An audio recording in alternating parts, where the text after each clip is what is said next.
दोस्तों, मुकेश अंबानी ने कैसे इंडियन टेलीकॉम सेक्टर का चेहरा बदल दिया ये आप सबको पता है। कैसे 2016 में लॉन्च हुई रिलायंस जियो 2018 में प्रॉफिटेबल बन गई और देश के बाकी एस्टैब्लिश टेलीकॉम कंपनीज को धूल चटा गई। ये कहानी क्या इंडिया के e commerce and retail sector में भी रिपीट होने वाली है? क्या रिलायंस रिटेल और जियो मार्ट का दो धारी तलवार इंडियन ई कॉमर्स सेक्टर का फ्यूचर में लीड करने वाली है?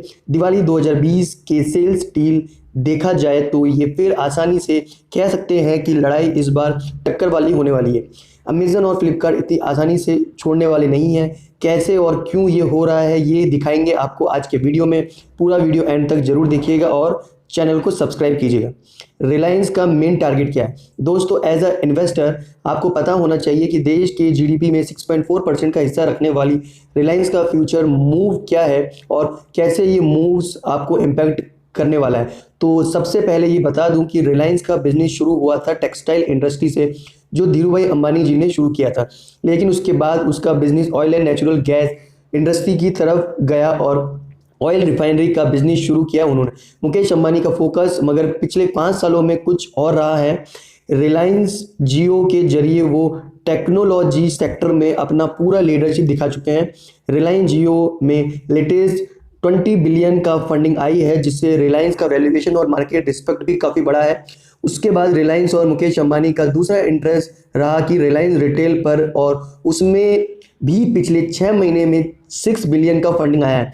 बीच में मुकेश अंबानी ने अपना ऑयल रिफाइनरी बिजनेस का सिग्निफिकेंट हिस्सा सऊदी अरेबिया की अमारको कॉरपोरेशन को बेचना चाहते थे, जो डील फाइनलाइज नहीं हो पाई वैल्यूएशन मिसमैच की वजह से। उसके बाद केकेआर और सिल्वर लेक ने रिलायंस रिटेल में इन्वेस्ट किया, जिसका सीधा सीधा मतलब ये निकलता है कि रिलायंस टेक्नोलॉजी और रिलायंस इंडस्ट्री में ही अपना फ्यूचर देख रही है। और अगर आप एज एन इन्वेस्टर इन दोनों सेक्टर में इंटरेस्टेड हैं तो फिर रिलायंस आपके लिए सही स्टॉक साबित हो सकता है। जियो का आईपीओ भी आने वाला है, शायद 2021 में रिलायंस रिटेल का भी आईपीओ आएगा। मुकेश अंबानी के दो LVY ली कॉलेज में पढ़े लिखे बेटी ईशी और बेटा आकाश दोनों उनके रिटेल बिजनेस के बोर्ड ऑफ डायरेक्टर में हैं, जिसका मतलब साफ साफ ये है कि ये कंपनी को मुकेश अंबानी अपना फ्यूचर के तरीके से देख रहे हैं। क्या जियो मॉडल ई कॉमर्स में भी काम आने वाला है? रिलायंस जियो लॉन्च से पहले मुकेश अंबानी को इंडियन गवर्नमेंट के रेगुलेशन चेंज का बड़ा फायदा मिला था। इंडियन गवर्नमेंट ने एक रूल बनाया था कि कोई भी ब्रॉडबैंड वायरलेस लाइसेंस के साथ वन टाइम फ्री पेमेंट करेगा तो वॉइस कॉल का लाइसेंस भी उसे मिलेगा। ये लाइसेंस फिर मुकेश अंबानी के जियो के पास था, इसी का फायदा उसने उठाया 2016 में और 3 महीने के लिए फ्री वॉइस कॉल और डेटा का अनाउंसमेंट किया और पूरा मार्केट में प्राइस वॉर चालू कर दिया। बाकी 10 से 12 प्लेयर जो मार्केट में थे उनके पास वो लाइसेंस नहीं था। बाद में उन्होंने अप्लाई किया, लेकिन तब तक देर हो चुकी थी। रिलायंस जियो देश के घर घर में पहुंच चुका था और लो रेट को बहुत सारी कंपनी झेल नहीं पाई और बहुत सारी कंपनीज जैसे अनिल अंबानी की रिलायंस ग्रुप बैंकक्रप्ट हो गई। इंडिया के टेलीकॉम सेक्टर 2 या 3 प्लेयर्स के बीच में सिमट के रह गया। आज जियो सबसे ज़्यादा 400 मिलियन सब्सक्राइबर के साथ मार्केट लीडर है।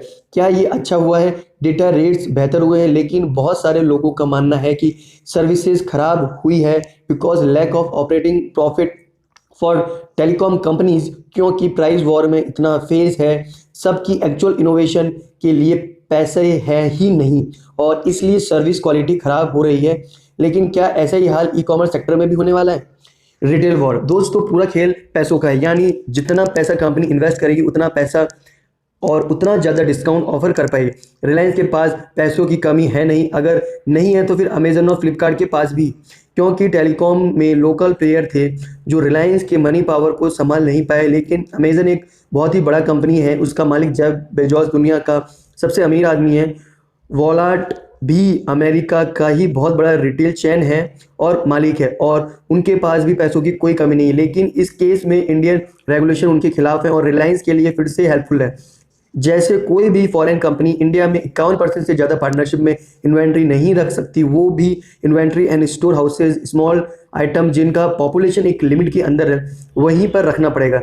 ये एक बहुत बड़ा रिस्ट्रिक्शन है अमेजन और फ्लिपकार्ट के लिए, क्योंकि ये इंडिया का $200 बिलियन वाला retail and e commerce economy सिर्फ डिजिटल नहीं फिजिकल रीच पे भी डिपेंडेंट है। यानी इस रेगुलेशन में भी जियो को फ़ायदा होने वाला है। अमेजन और फ्लिपकार्ट डिस्काउंट देने भी एक लिमिट तक बाउंड है, क्योंकि वो होम ग्राउंड रिटेलर नहीं है। लेकिन इसका जुगाड़ उन्होंने बैंक के साथ एंड ब्रांड के साथ में पार्टनरशिप बना के निकाल लिया, यानी कोई बैंक या कार्ड से खरीदेंगे तो आपको कैशबैक और ज़ीरो प्रोसेसिंग फ़ी इंटरेस्ट का फैसिलिटी मिलता है अमेजन फ्लिपकार्ट में। इसी को बैलेंस करने के लिए रिलायंस रिटेल ने भी दिवाली में 50% तक का छूट देना चालू कर दिया है। Specially grocery item, food item, sugar based food, Samsung phones पे भी रिलायंस का डिस्काउंट बाकी कंपनी से ज़्यादा है।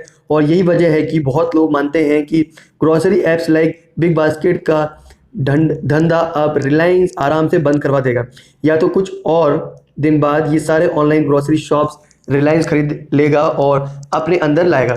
अगर ऐसा हुआ तो फिर इंडिया के ई कॉमर्स का फाइट काफ़ी इंटरेस्टिंग हो जाएगा। अमेजन और फ्लिपकार्ट आसानी से मार्केट नहीं छोड़ेंगे, लेकिन इंडियन गवर्नमेंट की India first and make in India mission के साथ रिलायंस ने अपना बिजनेस को अलाइन किया है। तो अगर ये सरकार आगे कंटिन्यू करती है और इनकी पॉलिसीज कंटिन्यू होती है तो अमेजन और वॉलमार्ट को इंडिया में पहला बड़ा झटका लग सकता है आने वाले दिनों में। क्या फ्लिपकार्ट आईपीओ से कुछ बदलेगा? क्या अमेजन इंडिया में आईपीओ लाएगा? ये सारी इन्फॉर्मेशन और ऐसी ही इन्फॉर्मेशन के लिए प्लीज़ प्लीज़ प्लीज़ मेरे चैनल को सब्सक्राइब कीजिए दोस्तों, ताकि ऐसी ही खबरें आप तक पहुंचती रहे। वीडियो को लाइक कीजिए, शेयर कीजिए। धन्यवाद।